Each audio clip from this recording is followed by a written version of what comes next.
Hi everyone, tonight on the program, government advised to seek economic assistance program from the International Monetary Fund to bring back life into the economy. I will be speaking with the head of finance at the Valley View University, Dr. William Super, who is making that call. Also tonight, blocking revenue leakages will tell you how the KWAWU Metropolitan Assembly is planning to digitize ticketing of bus rapid transport. Thanks for being with us. This is Business Live. My name is DARYL. We've got details right after this break.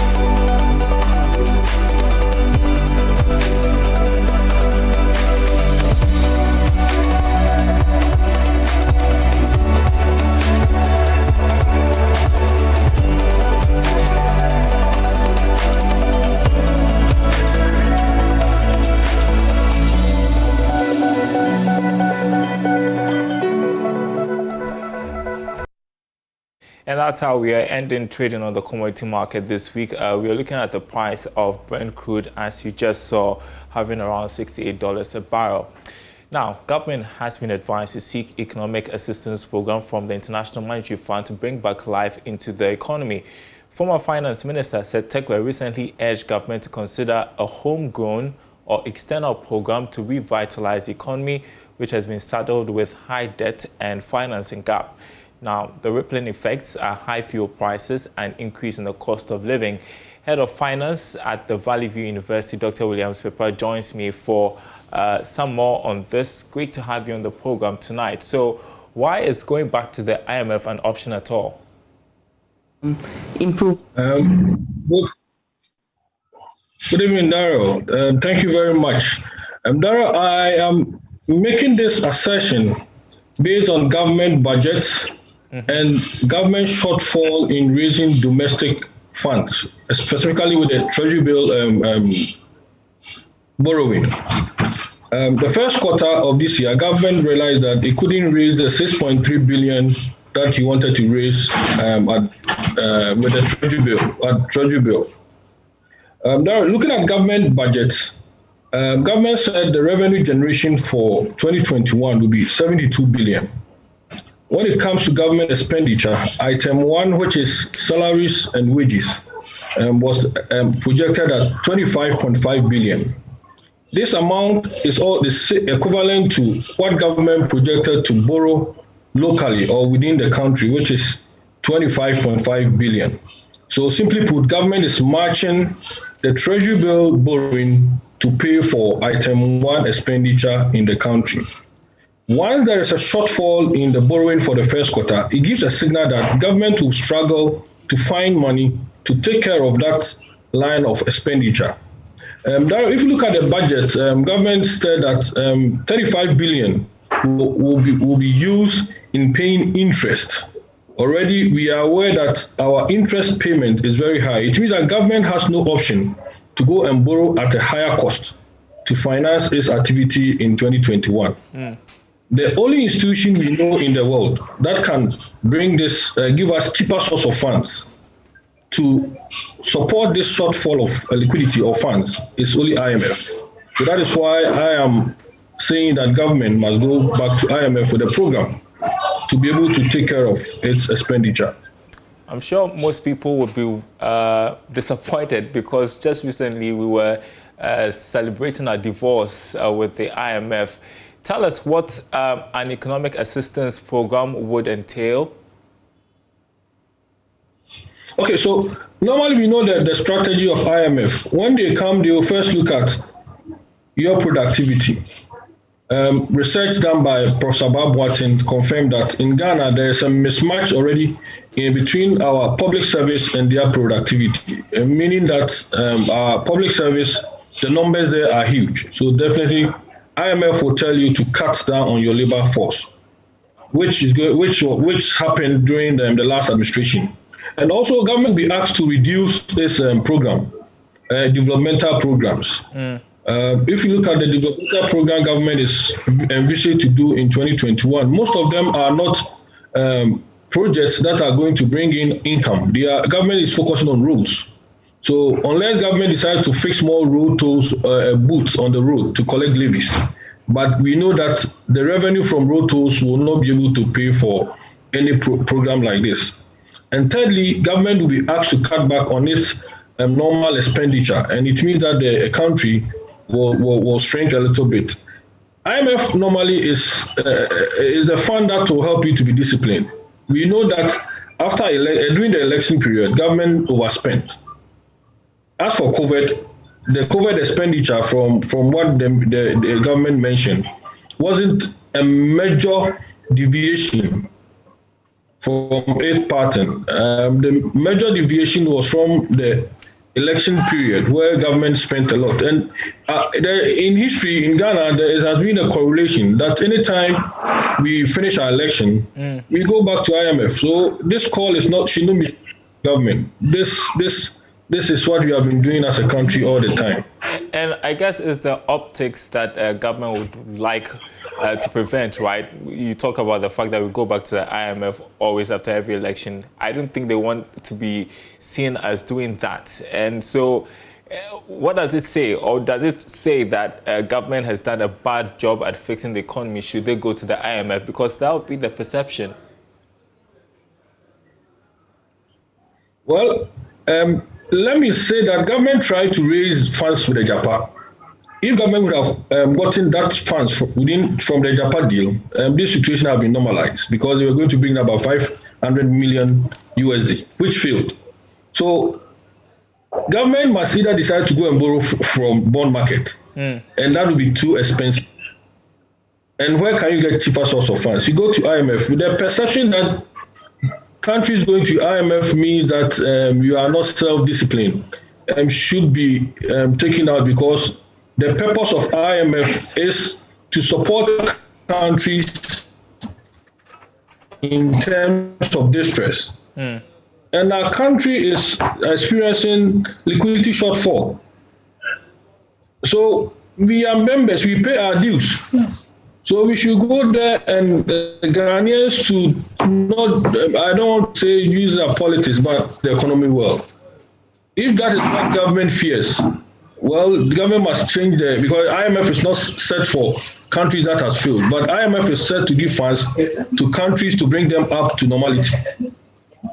So that is where the problem is. It shouldn't be a problem that going to IMF means that government has failed. If you look at government programs, most of the government programs are still running. The free SHS is going on, the developmental project, one district, one factory is going on. But what is happening is that government will need money. And we are not in a position to borrow at a higher cost again. So that perception must be taken off. And this week, we have seen the taxes kick in. That has also affected the price of fuel. We expect every other thing to go up, taxes on businesses and all of that. And there's an uproar, public uproar following these taxes. And that is also expected to affect the cost of living. I'm just wondering, though, how effectively these taxes are going to help the economy.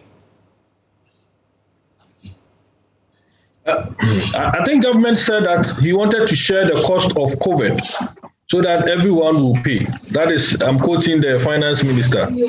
But if you look at it, Ghanaians are saying that the taxes have gotten to a point where they cannot sustain. So what it means is that our funds are going to be limited. And already Ghanaians have given a signal by not investing in treasury bills. It means that Ghanaians are also going to have an attitude not to pay their taxes. So if you look at what this gives to us, it's pointing to the fact that government must think outside the box and find ways to raise money. So what situation you want to do, government could have decided that we will not increase our taxes but rather go and borrow or go with the program to IMF. But government at the time of budget decided it won't go to IMF. But now it is catching up on us because the funds are still not coming. So we have to go.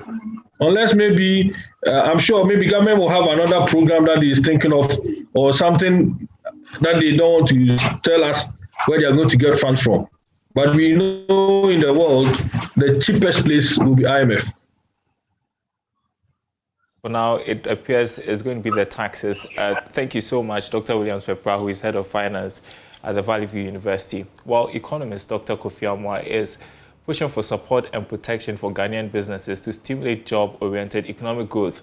According to him, no country has been transformed into a developed economy by fully opening up all its sectors to foreigners. Dr. Amwa was speaking on PM Express Business Edition. Of the private sector is the engine of growth. The private sector is the engine of growth. We've been singing this song for a very long time. I think the song is tired. And I think we have to start looking at what other classmates of Ghana did to get from the beginning stages, post-colonialism, to where they are today. How did they migrate from nowhere to somewhere, where some of these countries that started with us are one of the highest per capita income earners in the world. So the private sector is important because efficiency is there and all of that. But in a society where the private sector itself is troubled, it doesn't have credit. Getting credit is difficult, you understand? So expansion is difficult. Then on top of that, you are dealing with a mass unemployment.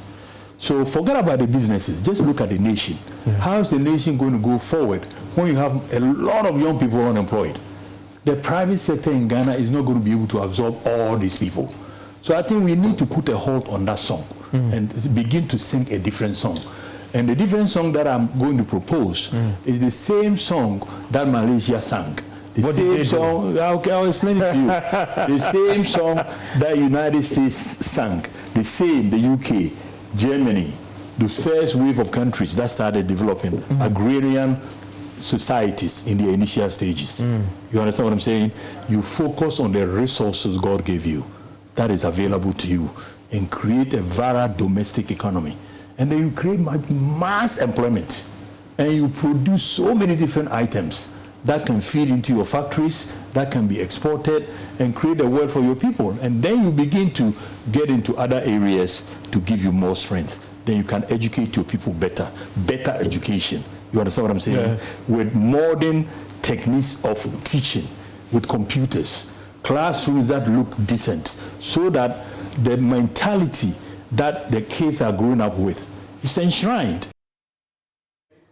Well, we're taking you next to the Ashanti region, where the KWAWU Metropolitan Assembly is in the process of digitizing the ticketing of the bus rapid transport to block revenue leakages in the system. Now, the Scania smart buses are already fully automated to ease the digital ticket processes. The KMA says it has taken lessons from the Ayalolo bus operations in Accra to enhance service delivery in Kumasi. The BRT business started operations in Kumasi in 2018 with 3 buses, but currently has a fleet of 56 buses. Officials say the rate of revenue generation is commendable, but more could be done. KMA's transportation manager Randy Williams says the aim of digital ticketing is to ensure efficient operations and revenue generation. You know how these unautomated systems, the sort of things that happen along the line, somebody might try to duplicate the ticket issuer might try to do 1 or 2 things around it. So in order to take all these things out, the idea is for us to use a card. And then when you just tap it into the bus, the fare is taken out of it like it's done outside the country. So instead of relying only on, let's say, this card, Adeshare card, we are looking at making it possible for the system to link to any card that can be used in making payments, so that it becomes open for almost everybody to make use of it. Before the end of the year, we are hoping that we would have finished testing and then we roll it out to all the other buses. To avoid road crashes, the drivers receive continuous training and skills upgrade to be able to drive the smart buses. KWAWU Mayor Osei Esibenchi speaks about the progress. After employing them, they undertook a training before we allowed them even to use the buses. But after using the buses, we saw that there was the need to perfect their skills.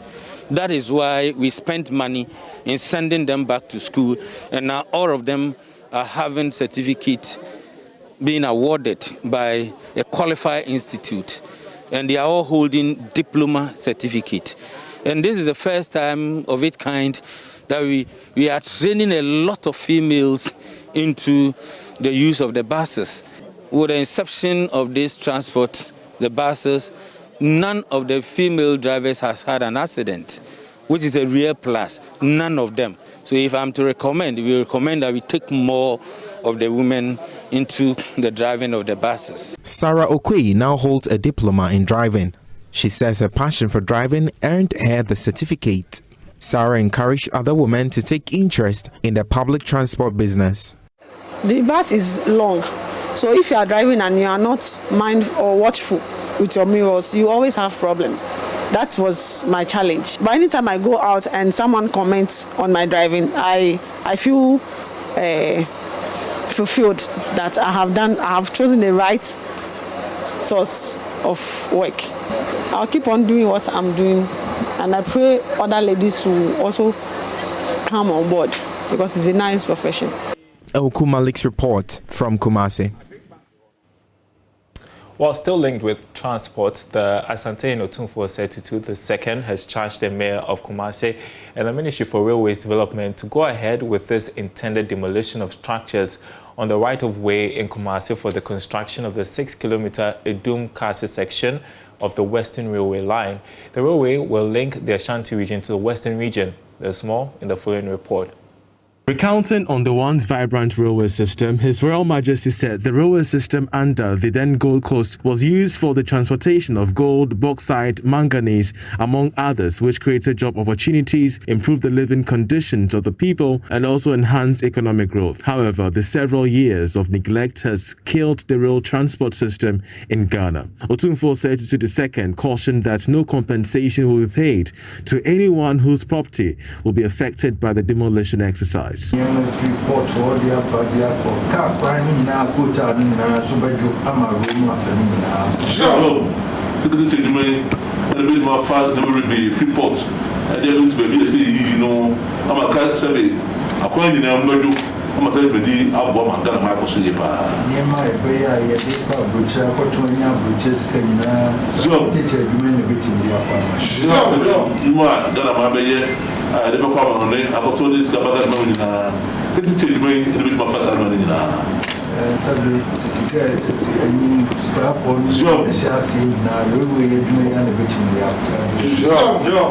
The Railway Minister John Peter Mewu on his part expressed concern over the numerous encroachments on the rights of the way. He also used the opportunity to brief the Asantehene on the progress of work so far on the line to boost haulage transportation. One of the major problems we're facing now is the line within the Kumasi metropolis. His Majesty, there will be a need to pave way for the right of way for some work to be done. And a lot of studies has already been conducted, and it's important that we inform you before we go ahead.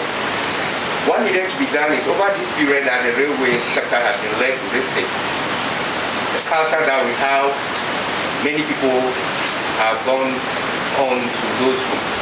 And it's going to make it very difficult for the contractor to commence work if some level of demolitions are not done.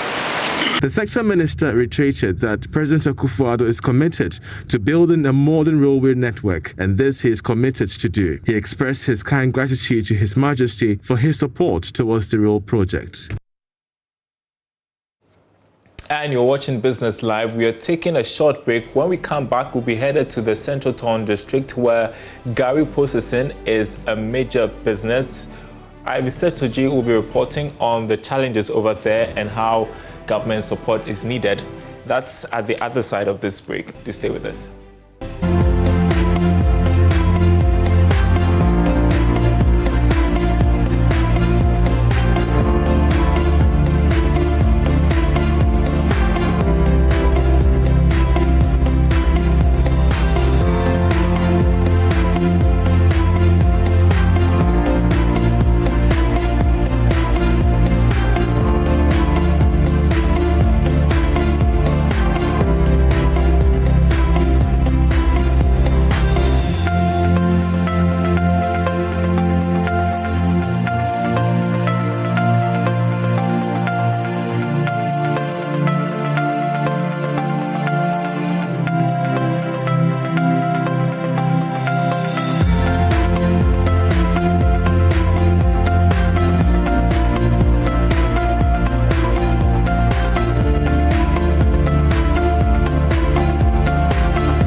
And those are some stories making news internationally. Tonight, Gari processing is a major business in the Central Torn district of the Volta region, specifically KWAWU. Now, although very tiring and difficult, the residents find joy in doing it. Residents want governments to help them improve their trade. Ivy Setoji reports. Residents in KWAWU in the Central Torn district of the Volta region are farmers who mostly cultivate cassava and other crops with these process for Gari processing.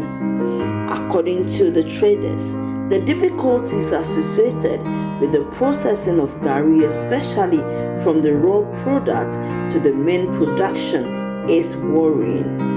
According to them, marketing of the Gari is another problem, as they sometimes have to wait in vain for good bargain and sometimes are unable to sell their products. This is back to Super Fair, and here they do mostly farming. It's a farming community, and as you can see, I'm trying to help the woman with the frying of Gari. This is what we call Gari processing. And according to her, they sell a bag, number 5, for 500 Ghana cedis. This is what they do. They want markets in this area so that they can sell large quantities of Gari to people. Right now, they don't have enough market. So they do all these things and they are still unable to cater for their families. Aba ihwandele. Ni river ni bo bag. Aklo. Kafi gato to ara tu. O treni bo mi atrela tu si. Kafi agbe machine bo. Ka de kano pasta. Okay.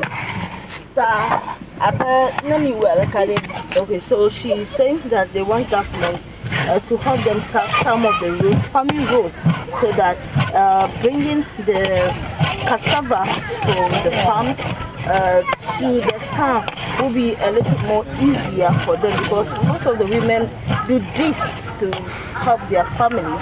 The traders want government to enhance their production by providing them with equipment. An elder in the community has been speaking with Joy Business.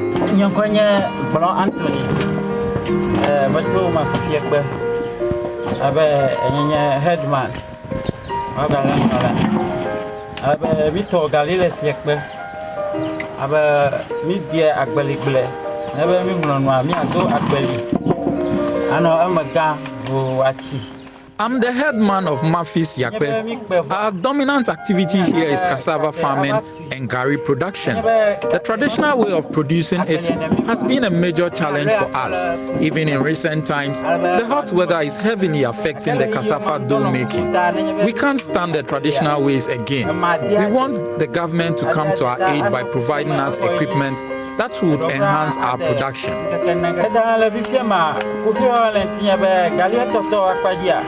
About food enemy, Tamidibe, Girudo, Akalemanemi, Abe Galito, Alemino Galito, Bluff, Jovo, Pletoa, one of food enemy, Girudo, Akalemian Tito, Galieto, Macle, Sube, Yagano, Jotumano, Yika, $100 economy. Ivy Setoji. In these days where there are concerns about cost of living, you can not do without Gari. All right, that's it for Business Live. My name is DARYL. Enjoy your weekend.